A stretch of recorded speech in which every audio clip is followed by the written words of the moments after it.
Nos acompañan desde hace una semana. Tuvieron algunos eventos académicos que movilizaron Axel Lazari y Guillermo Wilde, y ahora en esta ocasión es para presentar estos libros que ven allí, que no son pocos, ¿no? No es simplemente la publicación de un libro, sino que nos han confiado años de su vida, de su investigación, que se plasman en estas obras y que para nosotros es un honor y una gran posibilidad contribuir a la difusión de su trabajo, de su experiencia y de su pensamiento, ¿no? En particular, ellos conforman un grupo que están tratando de encontrar modos nuevos de realizar el trabajo etnográfico dentro de las comunidades amerindias. De ello nos van a hablar. Tenemos suficientes expertos en la materia. De nuestra parte, gracias. Bueno, yo quisiera aprovechar este momento de presentación de los colegas para agradecerles que estén aquí presentes.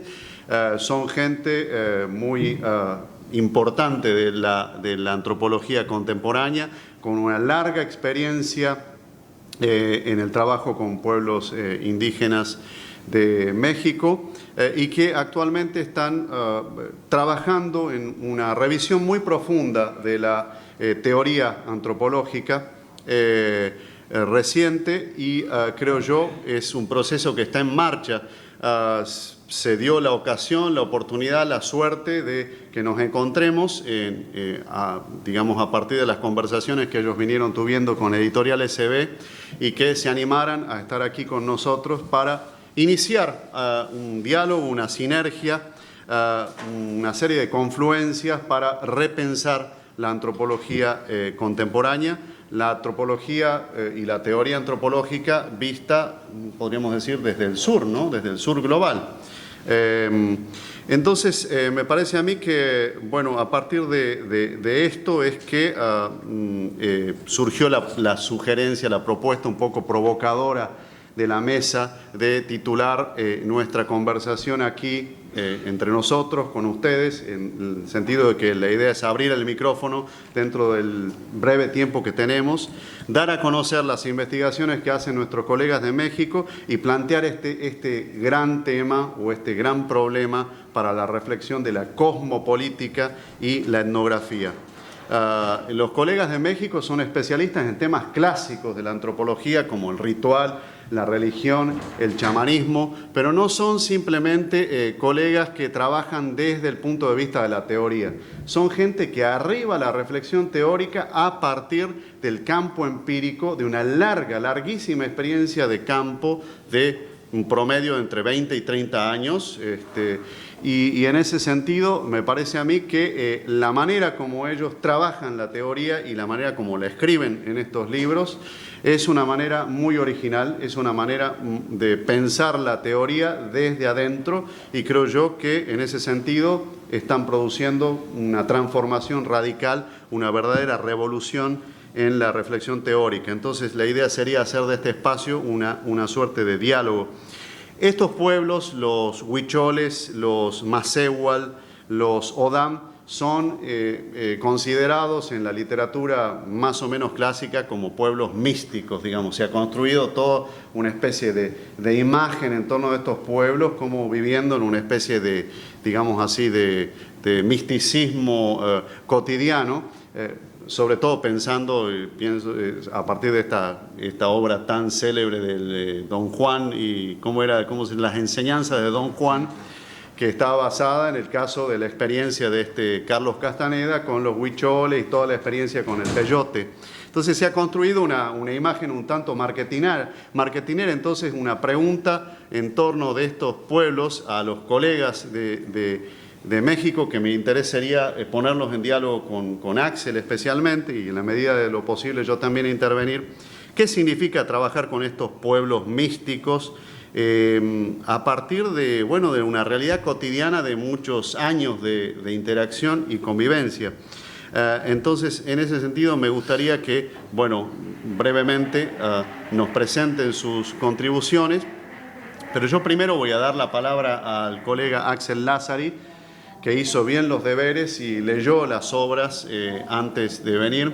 Entonces, tal vez nos puedes poner colocar algunos highlights, Axel, así que inmediatamente te paso el micrófono. Muchas gracias. Es un placer, un honor acá presentar a los colegas, seguir la conversación con Guillermo. ¿Nos escucha? Ok. Decía que estoy muy agradecido por la invitación, seguir la conversación con Guillermo. Estoy conociendo a mis colegas mexicanos. Y lo primero que quería comentar era, primero quiero dar como un mapeo general de lo que tratan estos libros, ¿no? No voy a entrar en tanto detalle, pero como cuestiones claves. Pero antes que nada, venía pensando, yo hago aparte de, últimamente me estoy dedicando mucho a la historia de la antropología en Argentina y en menor medida latinoamericana. Ahora le voy a empezar a dar más bolilla, porque justamente esto que se está expandiendo. Y pensaba que esta es la ocasión o la oportunidad de un reencuentro entre la antropología argentina y mexicana. De un reencuentro de otra forma también, porque en los años 70, 70 y 80, con toda la emigración hacia México, muchísimos antropólogos, el señor nombró a García Canclini como, si bien no era antropólogo, ¿no? Se hizo antropólogo en México, él venía de la literatura, ¿no? En Argentina. Pero bueno, lo cierto es que muchísimos argentinos se fueron en los años 70 a México, hicieron grandes carreras, muchos llegaron a ser referentes en sus áreas, pero desde acá lo veíamos como emigrados, cada tanto volvían con el bagaje mexicano, pero no con los mexicanos. Entonces ahora estamos en otra situación, me parece que tiene que ver con la circulación internacional, que también está fomentada por las redes, por los aviones, es mucho más fácil moverse, etcétera. Y en ese sentido creo que es la posibilidad de, no digo que ellos sean los primeros que están viniendo de esta oleada, pero sí que son los primeros por lo menos de estos temas que están viniendo a la UNSAM y a la UBA, y es algo, y también no solamente los primeros, sino la calidad de sus producciones, que la verdad que tengo que, por lo poco que leí y por lo poco que conversé, que estoy conversando cada vez más, ¿no? Puedo asegurar la calidad de lo que escriben y de su pensamiento. Entonces, quería comenzar con eso y a partir de ahí plantear una cuestión muy general que creo que la comentó Guillermo. Están renovando ellos, y supongo que algunos colegas más, los estudios mesoamericanos, sobre todo referidos a la religión, el chamanismo, rituales, como lugares, ¿cómo? La imagen, sí, como esos lugares que son fácilmente reconocibles estos conceptos, o por lo menos creemos de lo que estamos hablando de lo mismo cuando decimos religión, pero precisamente la apuesta de ellos es a deconstruir estos conceptos, estas categorías, pero no de construirlas únicamente a partir de una discusión escolástica o digamos, a nivel conceptual de lo que piensen determinados autores de la religión. Eso, por supuesto, está porque tienen un gran conocimiento de la teoría antropológica, pero sobre todo de construirlo desde lo que los propios interesados, los Odam, Macehuales, huicholes, piensan acerca de sus mundos, ¿no? De sus mundos en general. Y acá hay otra cuestión que yo quiero decir que yo no soy un especialista en temas de religión. Y yo creo que eso genera cierta, voy a pensarlo paradójicamente, cierta legitimidad, porque estas religiones de las que hablan ellos, religiones con todas las comillas, son religiones que no están basadas en un canon, en un dogma, en una doctrina, sino que son religiones empíricas, pragmáticas, relacionales, que están constantemente abriendo y produciendo mundos, que están creando sus propios dioses, ¿sí? Todo lo contrario de lo que nosotros pensamos como religión. Entonces, son religiones en expansión constante que pueden incorporar diversas cosas, que no solamente la llamada religión cristiana y generar el llamado sincretismo, sino fenómenos de extrema violencia como el narco, cuestiones como la crisis ambiental, etcétera, etcétera. Entonces, este carácter dinámico de las religiones requiere también un tipo de teoría específica, que no sea una teoría que tenga que ver con la aculturación, que tenga que ver con esos lugares comunes de la teoría antropológica, sino que justamente a lo que ellos apelan, este horizonte que no solamente se da en estos casos, sino que se verifica en otras aportaciones empíricas y teóricas en la antropología que podemos redondear con la palabra poshumanismo. Entonces, dentro de esta vertiente poshumanista, que podemos nombrar algunos autores como Latour, Haraway, Viveiros de Castro, Wagner, etcétera, etcétera. No, Wagner no, Wagner es otro. Ese es el de las Valquirias. ¿Sí? Pero las incorporamos también a las Valquirias, está bien. No, digo que todos estos autores, hay todo, desde hace 25 años, ya no es tan nuevo esto, hay todo un movimiento, un caldo de cultivo para repensar ciertos lugares comunes de la teoría antropológica y sociológica en general. Y en todo caso, estos autores y ellos mismos a través de, vuelvo a insistir esto, de los huicholes, de los Odam y de los Macehuales, plantean los límites del antropocentrismo, ¿no?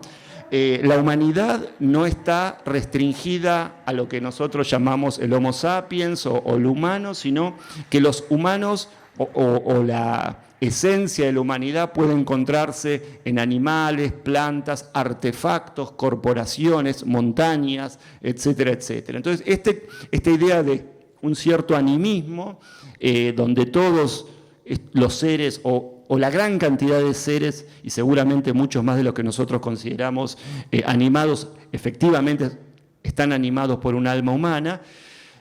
Y tras Cartón, digamos, la segunda cuestión que viene de la mano de este animismo es la cuestión del multinaturalismo, al cual ellos apelan, que es un concepto elaborado por un colega brasileño, Viveiros de Castro, que rompe un poco con el estereotipo de que nosotros pensamos que hay una sola naturaleza y múltiples culturas. Bueno, asumiendo la teoría nativa, digamos, de la gente con la que ellos trabajan y tantos otros, es más bien la inversa.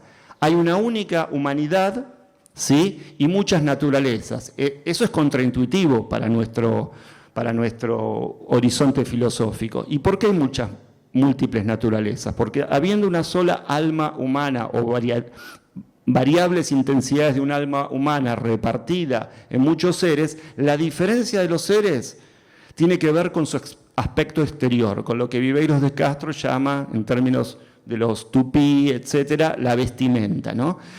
O sea, son estas diferencias, digamos, de cómo se presentan los seres lo que generan diferentes naturalezas. Sin entrar en tantos detalles, todas estas cuestiones son las que ellos trabajan, ¿sí? Y vuelvo a insistir en esto de un abordaje de la religión en términos de dinamismos, de no verla como un espacio segmentado de lo social. No es el momento de ir a la iglesia o el ritual, si bien esos son momentos destacados, digamos, hay cierta mundanidad, ¿no?, de lo religioso, en la comensalidad, es algo que está constantemente flotando, digamos, sobre las cosas, sobre los seres, sobre las prácticas, etc. Bueno, con todas estas cuestiones voy a cerrar con esto finalmente, que es lo que vos lo trabajás bastante, Alessandro, pero está en todos, la cuestión de la teoría etnográfica, ¿no?, que viene de la mano de algo que ya vengo diciendo, que no se trata de tener la mejor teoría posible de parte nuestra para iluminar un dato oscuro, sino de entrar en diálogos y, en todo caso, en una fabulación colaborativa, no me acuerdo. Fabulación especulativa, es decir, entrar en discusiones con, entre comillas, lo que antes se llamaba informantes, pero hoy los podemos ver como colegas o interlocutores, entrar en una relación simétrica, interpretando mutuamente los conocimientos y generando a partir de ahí una especulación, ¿sí?, de doble vía, donde uno no esté representando el punto de vista del otro, ni tratando de descifrar algo oscuro y demás, sino que, y tampoco dándole la palabra al otro como si el otro también tuviera la verdad, que de hecho, por lo que ustedes cuentan, están llenos de dudas, tanto como nosotros, y esto es interesantísimo. Estas cosmologías tienen, si hay algo de coherencia, tiene que ver con una coherencia muy efímera y están constantemente atravesadas por la duda, ¿no? Entonces, esto es la teoría etnográfica de construir conocimiento poniendo a prueba estas dos tradiciones, si se quiere, y con el elemento, eso me gustó, especulativo. No se trata de una cuestión positivista de ver lo que realmente piensan estos tipos, ni lo que realmente uno cree explicitando sus puntos de vista, sino generar una tercera realidad o múltiples realidades. Bueno, dejo por aquí, hablé demasiado. Gracias. Gracias, Axel. Ya Axel les ha colocado un par de provocaciones y yo tal vez procesaría una cuestión que planteó Axel para plantearles abiertamente qué significa deconstruir la religión y el chamanismo hoy en día, desde sus experiencias, sus largas experiencias de campo, y también tal vez una provocación que dejaría para después, tal vez para desarrollarla, sería, bueno, ¿por qué los mismos pueblos indígenas no hacen su propia etnografía en torno de la religión y del chamanismo? Entonces esas serían las dos cuestiones que yo dejaría colocadas, y bueno, el micrófono está abierto para ustedes que son nuestros invitados. Pues muchísimas gracias por los amables comentarios y muchísimas gracias a la audiencia por acompañarnos. Dado el tiempo limitado que tenemos, entremos directamente en materia, ¿no? Para nosotros esta deconstrucción implica que, si bien tenemos campos temáticos clásicos de la antropología como la religión y el chamanismo, cuando llegamos con esta batería de conceptos de la antropología a los casos particulares, muy pronto encontramos los límites. Los límites, y además llega un momento donde pues los chamanes se parecen en todas partes, y entonces pues no hacemos más que leer a Mircea Eliade y ya, voilà, está resuelto el chamanismo, ¿no? Pero ¿qué pasa cuando llegamos a nuestros casos particulares y los empezamos a comprender desde la base, ¿no? Compartiendo la vida con estos pueblos? Pues nos damos cuenta de las particularidades y sobre todo de que tienen una propuesta propia de una teoría de lo que significa ser humano. Ser humano, y ahí nos encontramos con discursos, con proyectos intelectuales similares a los de la antropología. La antropología o las diversas antropologías proponen una manera de comprender al ser humano, y los pueblos con los que trabajamos proponen otra, o proponen otras, las cuales incluyen no solamente a los humanos en términos como lo entenderíamos en Occidente, sino a otros seres con los cuales se comparte la humanidad. Y además incluye una teoría sobre los otros humanos, que son los no indígenas, ¿no? Es decir, una teoría de la alteridad. En ese sentido tienen una propuesta antropológica que, bueno, nosotros nos hemos dado la tarea de identificar, de discutir con ellos, de alguna manera de hacerla sistemática. ¿Por qué ellos no la escriben, Guillermo? No lo sé, es una pregunta con la que me voy al campo, pero de manera preliminar podría decir que,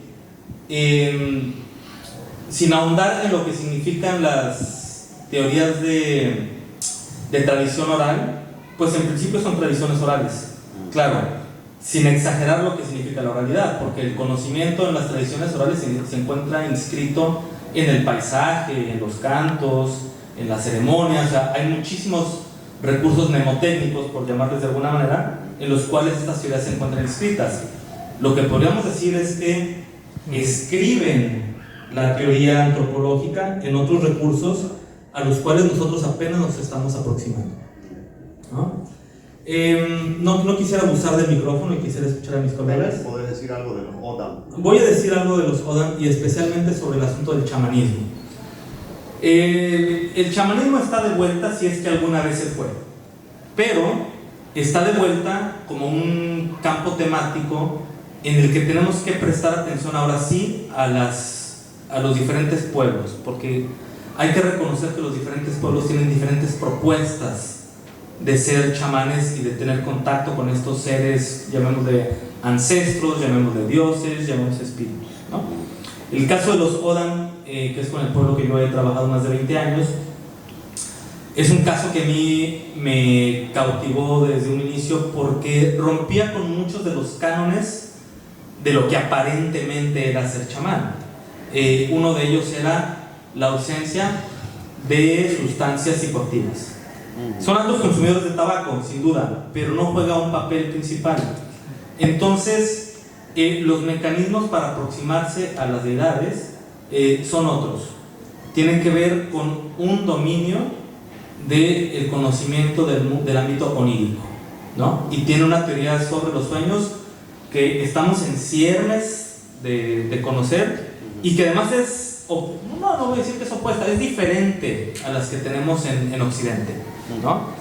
Y la verdad es que hay que ponerles mucha atención. Freud no encaja ahí, digamos. No encaja. Okay. No encaja, ¿no? Y entonces estamos en ciernes de entender los principios con los cuales opera estas teorías sobre el mundo onírico. Los Ogdan, sus chamanes, tienen una práctica ascética tremenda que destaca mucho en México. La vía de hacerse chamán es irse a ayunar al bosque durante 40 días, donde comes cotidianamente porciones muy pequeñas de maíz, con porciones muy pequeñas de agua. Y muchos colegas me dirían, oye, pero es que alucinas con eso. Pues no alucinas con eso, ¿no? Pero llega un momento donde empiezas a soñar. Y empiezas a soñar las cosas que hay que soñar. Y estos ámbitos de interacción con los ancestros son reveladores en términos de que empiezas en realidad a entender de otra manera lo que haces en tu vida cotidiana. Ese es el verdadero conocimiento chamánico, ¿no? Cuando entiendes de otra manera, cuando entiendes desde la perspectiva de los dioses lo que es ser humano y lo que es relacionarse con otros humanos, ¿no? Bueno, me gustaría escuchar a los colegas, ¿no? ¿Quieren que siga con el tema del chamanismo o que hablo también de lo del misticismo y la realidad? O junto. Porque yo trabajo con los rituales que son como el pueblo chamánico en América.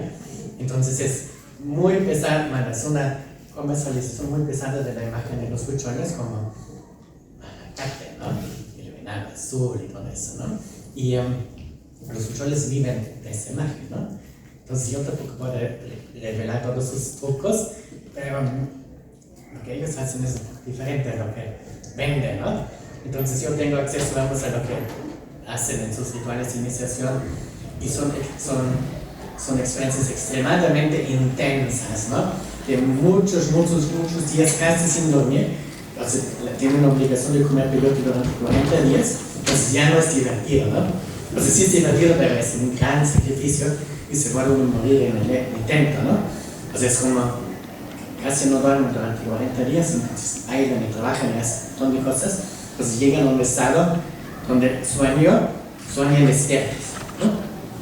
Y ahí se les revelan, por ejemplo, sus cuadros de estambre, sus canciones, muchas cosas, ¿no? Entonces, yo en otros libros he hablado de esto. Ahora, en el nuevo libro, yo trabajo en el Museo de Antropología, ¿no? Entonces ahí, ¿han ido al Museo Nacional de Antropología en México? Donde está la piedra del tesoro y la cutícula, la tumba de Pacán y todas esas cosas. Y yo sé muy bien cómo que buscan la gente ahí, los turistas y los mexicanos, lo que INA, el Instituto Nacional de Antropología, quiere que se vea, ¿no? ¿Y qué pasa en esos malentendidos, ¿no? Pasan un montón de cosas, ¿no? Y la gente realmente, gente del pueblo va al museo y se reapropia de las piezas, ¿no? O sea, no se dejan expropiar por el Estado, ¿no? Porque son piezas básicamente robadas de los pueblos, ¿no? O sea, todo el mundo se cree que es el British Museum, ¿no? Y los países de América Latina han hecho lo mismo con los pueblos indígenas, ¿no? Entonces hay procesos de reapropiación muy interesantes en el museo, ¿no? Que hacen los huicholes, por ejemplo, dando ofrendas en la Coquicue, ¿no? Los huicholes dicen que ellos son los aztecas, ¿no? Y dejan ofrendas. O sea, esos procesos me parecen sumamente interesantes y también, pues, si los quiero tomar en cuenta. Y sobre todo quiero tomar el reto teórico que es eso, ¿no? ¿Qué tal si los huicholes tienen razón con esa práctica, ¿no? ¿Qué tal si se pueden interpretar las especies prehispánicas con las prácticas indígenas actuales, ¿no? El chamanismo de los Odan, de los Macebos, de los huicholes y de los otros, donde hay como buena etnografía, ¿no? Entonces, soy como muy crítico con muchas de las interpretaciones arqueológicas que se han planteado hasta, que igual en todos lados, ¿no? Todos esos gringos que escriben The Guide to Mexican Ruins, the Maya Universe, ¿no? Todos los listas de años escribos, ¿no? Mesoamerican Arts, the Old Mexico, the Aztecs, ¿no? Hay muchísima bibliografía y realmente, o sea, como hablan de los mesoamericanos, se tratan o como idiotas o como unos violentos, casi como los narcos actuales, ¿no? O sea, no encuentran un acercamiento realmente viable, ¿no?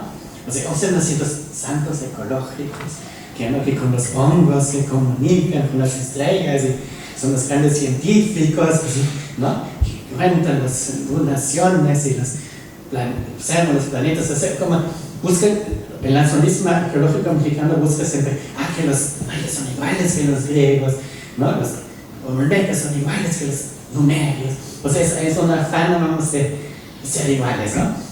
La otra parte es muy racista, se roban las piezas, ¿no? O sea, no se toman en cuenta las prácticas actuales. Entonces yo estoy tratando de criticar todo eso y proponer algo que realmente viene de los indígenas actuales, que es como, y a partir de la observación como los huicholes tratan con las piezas arqueológicas, ¿no?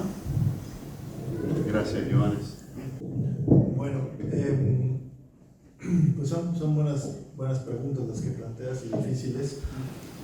Yo suscribo esto que dice Antonio es que, o sea, el énfasis en la textualidad es tuyo, digamos, no de ellos, o nuestro en todo caso. Entonces les ha interesado un poco escribir algunas cosas, probablemente no se deban de escribir. Y también la idea de teoría misma que tenemos es estabilizadora, ¿no? ¿Cuál es tu teoría sobre X? Porque partimos de la idea de los conceptos, que los conceptos finalmente son estabilizadores, ¿no? Son amortiguadores. Nos amortiguamos la realidad a partir de ciertos conceptos y esperamos que los amortiguadores nos eviten los golpeteos, ¿no? Las variaciones. Entonces sí, suscribo esto que dice Antonio.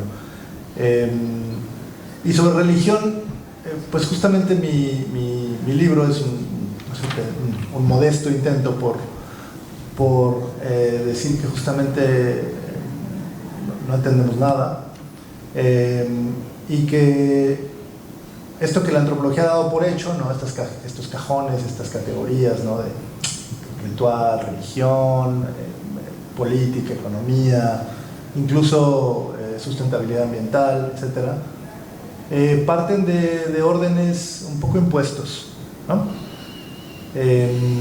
Y yo trabajo en una suerte de frontera entre el arte, ¿no? Las danzas, la cultura material, el uso de máscaras, la observación de ceremonias, es decir, el ritual, el acompañamiento de procesiones y de rezos y parlamentos, es decir, adivinación y religión.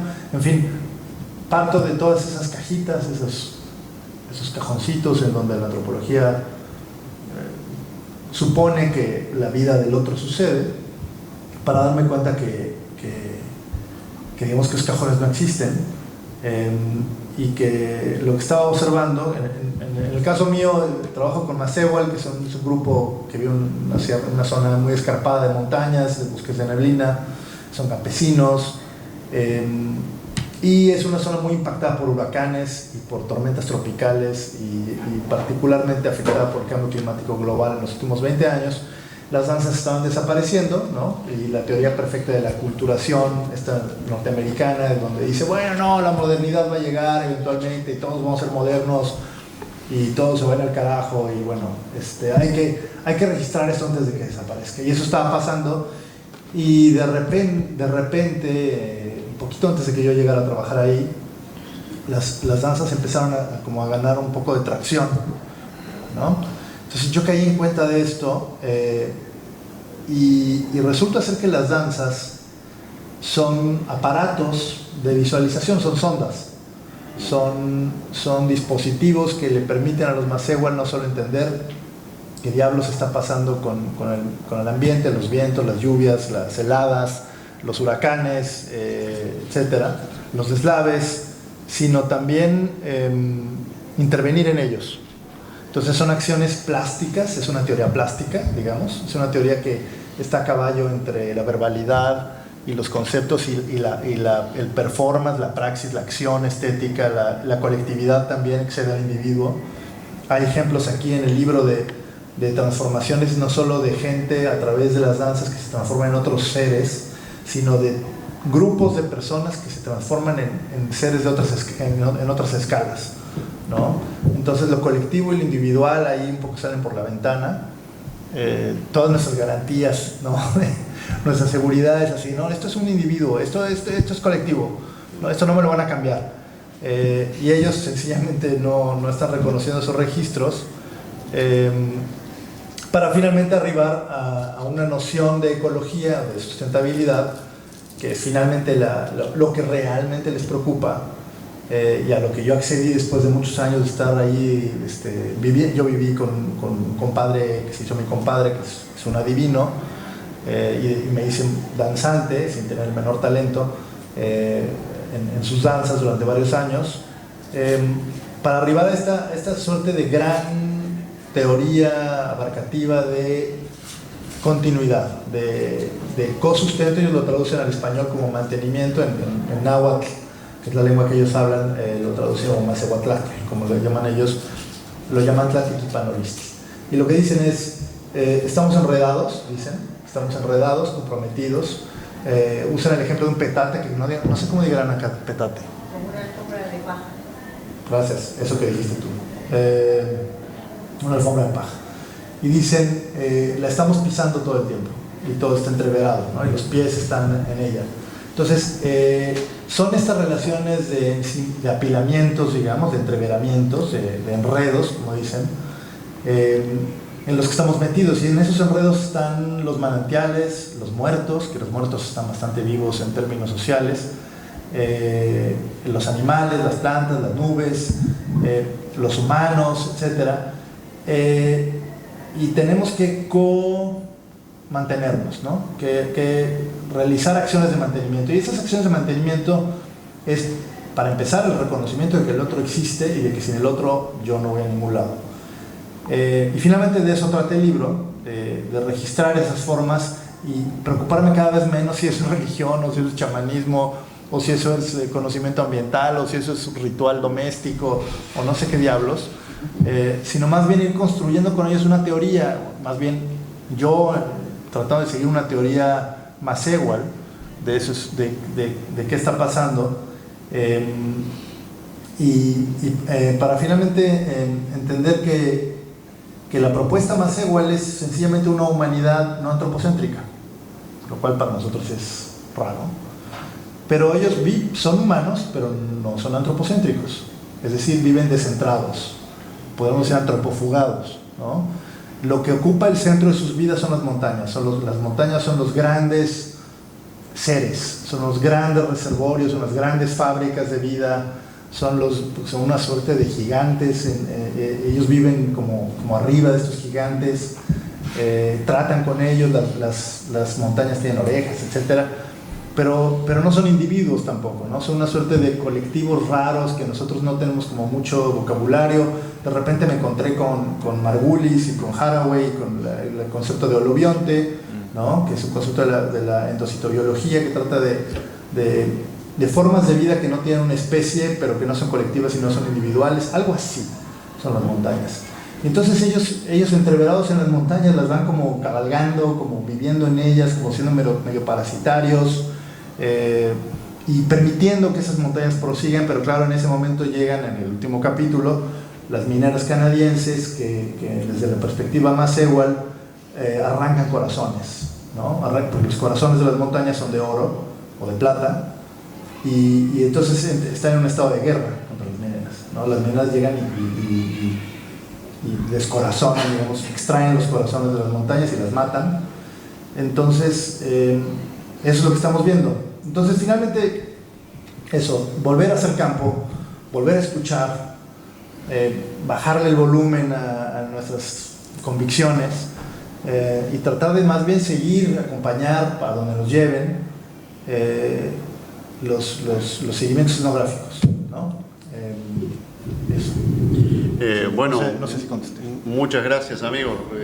Son preguntas que son para, digamos, continuar el diálogo. Yo tal vez podría ir abriendo un poco a la intervención del público. Tenemos todavía unos minutos, pero creo yo que aquí lo que se plantea como problemática central es cuál es el rol del antropólogo hoy. Todo parece indicar a partir de sus intervenciones que ustedes asumen de alguna manera y después de varios años de experiencia el rol de traductores culturales. Me pregunto yo, para provocarlos también, si creen que ese es su rol.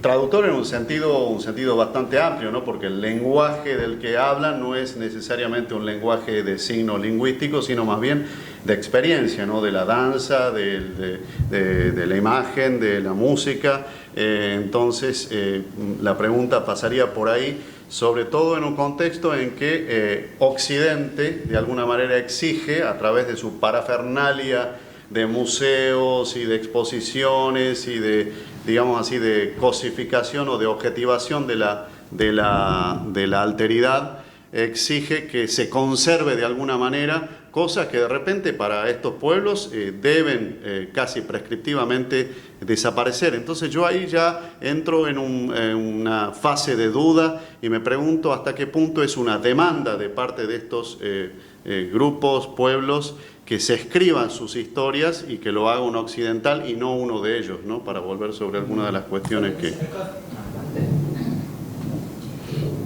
En el caso de los huicholes, ¿no? Es interesante que últimamente sí se dan cuenta que vale la pena tener como buenos antropólogos, no como esos antropólogos hippies que siempre han tenido, y que ellos habían sido muy contentos con ese discurso, ¿no? Porque pues eso vendía.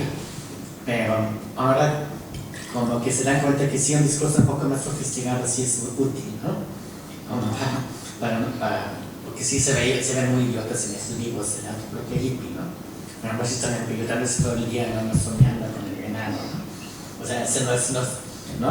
Si más se trata de explicar que todo eso es algo muy práctico, ¿no? Vinculado con el manejo realmente inteligente del ambiente, ¿no?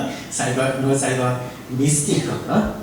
Es algo que sirve para sobrevivir, para manejar las relaciones con las diferentes entidades, ¿no? que hay en el mundo, y que es realmente una religión muy viable, ¿no? Y por eso también yo uso religión, porque tal vez, yo no creo que religión sea un concepto muy útil, pero esas religiones por lo menos son menos fallidas que las otras, ¿no? Son religiones un poco más viables porque son religiones que existen en un mundo real. Son religiones del realismo, ¿no? O sea, acontecen en la vida real, ¿no? En el mundo real, no en el mundo ideal, ¿no? No prometen demasiado, prometen simplemente sobrevivir, ¿no? Y llegar a comer y no todo y no morir, no son idealistas, ¿no? Creo que es un aprendizaje muy valioso, ¿no? Para olvidarnos un poco de la herencia cristiana y también de los otros religiones monoteístas que han influenciado todas esas otras ideologías que tenemos, como el marxismo, ¿no? O sea, no aspirar como demasiado alto, eso se puede realmente aprender muy bien de las religiones indígenas en Mesoamérica, ¿no? Yo abriría un poco el micrófono para el público, dudas, preguntas, comentarios. Sí, una pregunta. Con lo del mundo onírico me interesa. Los chamanes, ¿pueden hacer la iniciación de 40 días para estar relacionado con los sueños y entrar en esa parte? Después, en su vida cotidiana, ¿siguen manteniendo esa conexión con los sueños o es algo que queda en la iniciación? Buena pregunta.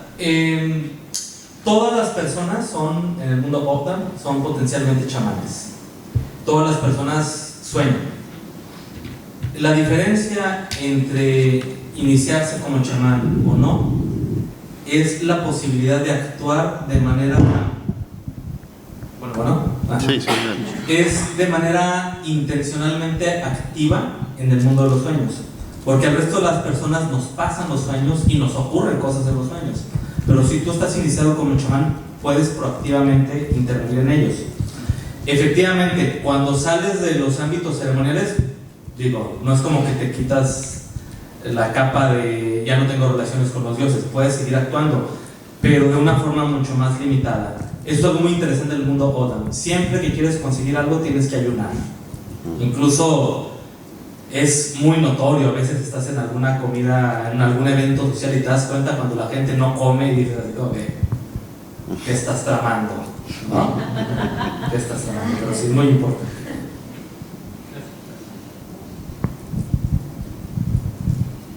Preguntas, comentarios, el compañero allá. Permiso, me acerco más por el cable. La pregunta es simple. Como estudiante de antropología de la Universidad Nacional de Misiones, me encontré de que los estudios religiosos están un poco dejados de lado y la idea clásica de la religión que viene de Durkheim y todas esas escuelas europeas, ¿no? Como que domina el sentido de los antropólogos en formación, y hay como una intención o una idea de que están agotados los estudios de religión. En ese sentido, y en un final muy importante que tuve, hay una pregunta que me hizo un profesor, el doctor Iván Mondar, que estudia temas como este, y me dice cuál es la importancia actual o qué importancia se le ve hoy en día a los estudios religiosos y qué aporte justamente le pueden dar a la ciencia antropológica en general. Bueno, muy buena pregunta, y yo creo que nosotros estamos tratando de encontrar nuevas propuestas para eso, ¿no? Pero sí somos muy críticos con los estudios de la religión, ¿no? Con la antropología de la religión, con la antropología del chamanismo, todas estas corrientes, muy críticos, ¿no? Tenemos otras publicaciones también sobre eso, que puedes bajar en muchos en internet, y, o sea, sí hay que de repente, o sea, hay que ser borónico en primaria, porque ha sido un desastre la antropología de la religión, estoy totalmente de acuerdo con los que dicen eso, ¿no? Y, porque pues, o sea,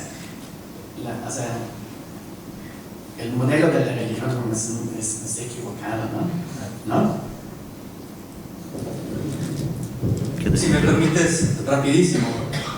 Si yo voy con un modelo de antropología de la religión a estudiar el pueblo Odam, salgo con un libro de 20 páginas. Porque es sumamente limitado lo que puedo decir. O sea, es ver un modelo o algunos modelos y ver qué de ese modelo más o menos encajo puedo explicar a partir de ahí. Pero si en cambio me voy a vivir con el pueblo Odam y empiezo a ver las experiencias y la forma como ellos plantean el mundo, sales con 3 libros de estos. Y ese es el cambio que tenemos ahora, ¿no?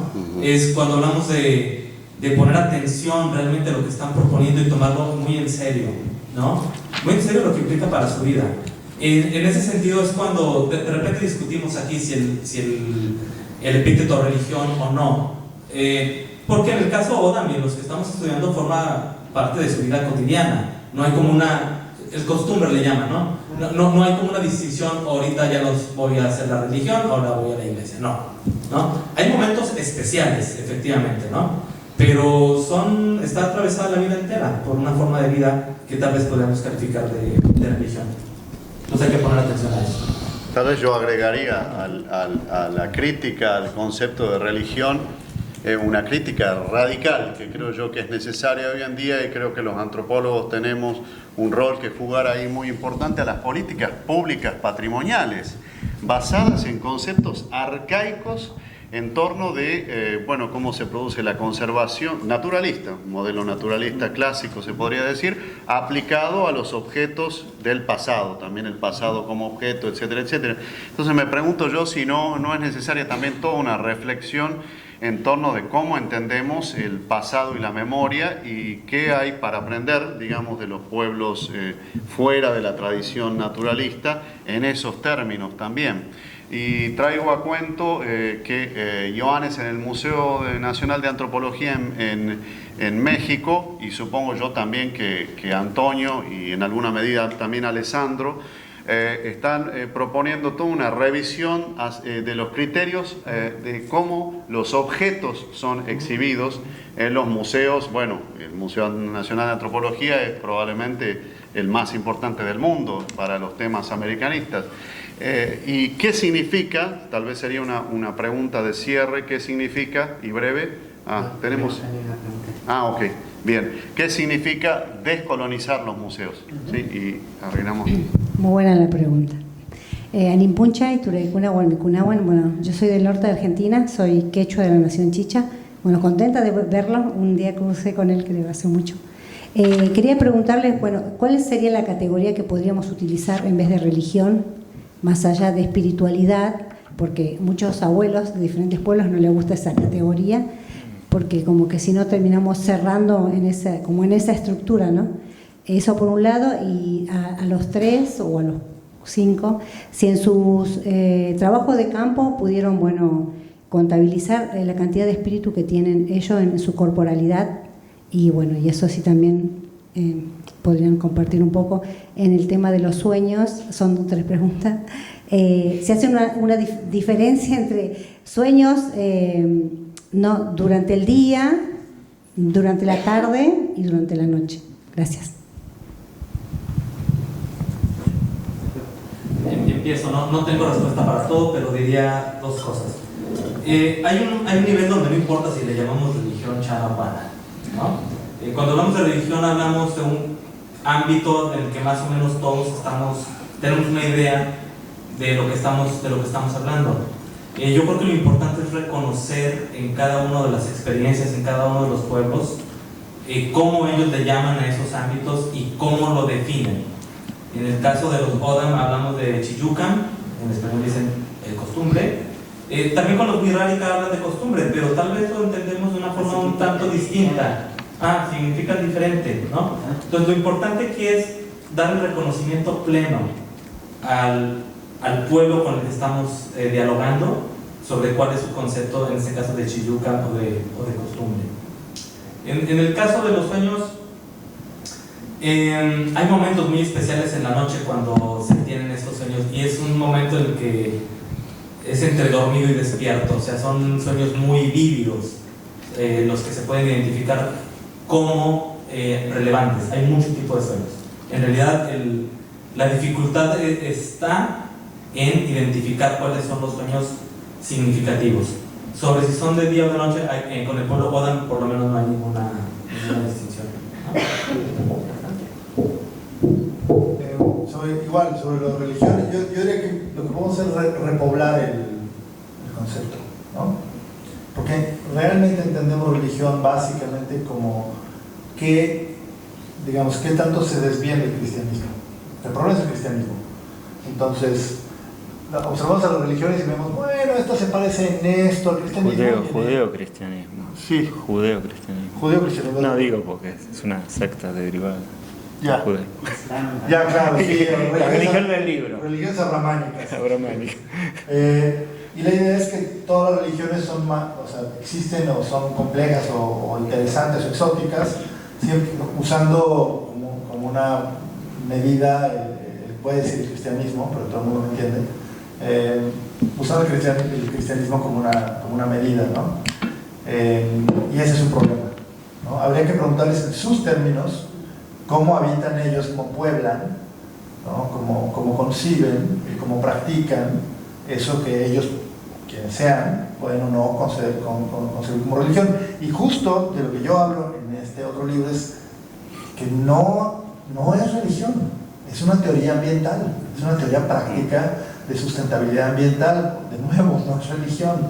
El caso de ellos es diferente, pero en el caso de los Macebo estamos hablando de una reflexión, una filosofía y una ingeniería ambiental que insistimos en llamar religión, porque no tenemos la capacidad, digamos, conceptual de entender esta forma de pensamiento, ¿no? Entonces, de hecho, además yo me he enfrentado mucho a la resistencia de los antropólogos ambientales convencionales que quieren que yo hable de maíz, de desertificación, de acidez en el suelo, de prácticas de mitigación, o sea, que me dicen, pero eso que tú haces no es ambiental. sí es ambiental, ¿no? Entonces, nos enfrentamos además, digamos, a otro tipo de trincheras también, a otro tipo de artillerías. Una cosa que me surgió ahora, me asaltó. Si la religión, no religión, religión bajo tachadura, religión entre comillas, etc., es mundana, no hay que encontrarla, no hay que buscarla ni en el libro, ni en la iglesia, ni en el ritual únicamente, etc., crea dioses, es expansiva, incorpora. Digo, a mí me vino una cosa así como una epifanía como la de San Pablo, el camino de Damasco, y dije, ¿todo esto no será el capitalismo? ¿El capitalismo no es la gran religión? Tausig, no sé si es Tausig, pero en todo caso tiene muchas características de esta religión mundana cuyo culto es la mercancía. Me pasó un poco algo así, no sé si con el capitalismo, pero sí en algún punto con el tema de los sueños y las alucinaciones que hablaban, ¿no? ¿Qué entendemos nosotros por alucinación? ¿Qué tanto conocemos para categorizar algo como una alucinación y no un sueño? Digo, me generó un poco si nuestra religión no será muy, entre comillas, la ciencia también, ¿no? Y el mercado. Sí, no, cortito. Por un lado, nombrar que incluso dentro de la teología está habiendo importantes escuelas también con acento antropológico estudiando los orígenes del cristianismo y proponiendo entenderlo como una praxis, o sea, entender como una categoría actitudinal para entender el fenómeno. Y esto es dentro de los mismos estudios, hay una escuela importante en España estudiando esto. Quiero decir, como parte de quizás un giro pragmático, digamos, en general, de comprender. Y les quería preguntar específicamente por... sé que hay una escuela antropológica que dialoga con la psicología transpersonal, un poco en la línea de las categorías de estos fenómenos psicológicos, místicos, etcétera, que ayuda a categorizar. Quería saber si había algo de ese diálogo o no. Yo diría que juntes las dos preguntas o los dos comentarios. O sea, tal vez una clave muy importante es que en el multilateralismo la transformación es muy fácil, ¿no? Es lo más fácil, o sea, para todo el mundo la hace, ¿no? El arte es controlarla, ¿no? Entonces también el capitalismo es fácil, el arte es controlarla, ¿no? Son religiones que ponen énfasis en el control, ¿no? Por eso controlar a los dioses en el algoritmo, ¿no? Son controlar a las imágenes, someter a los dioses, ¿no? Son religiones que no debes llevar los hoteles demasiado lejos, no te mueres, ¿no? O sea, comes peyote, pero hasta cierto punto. Si haces demasiado bien, mueres, ¿no? Ya si te limitación muy bien, pero pues sigues como animal o como otra cosa, ¿no? Y entonces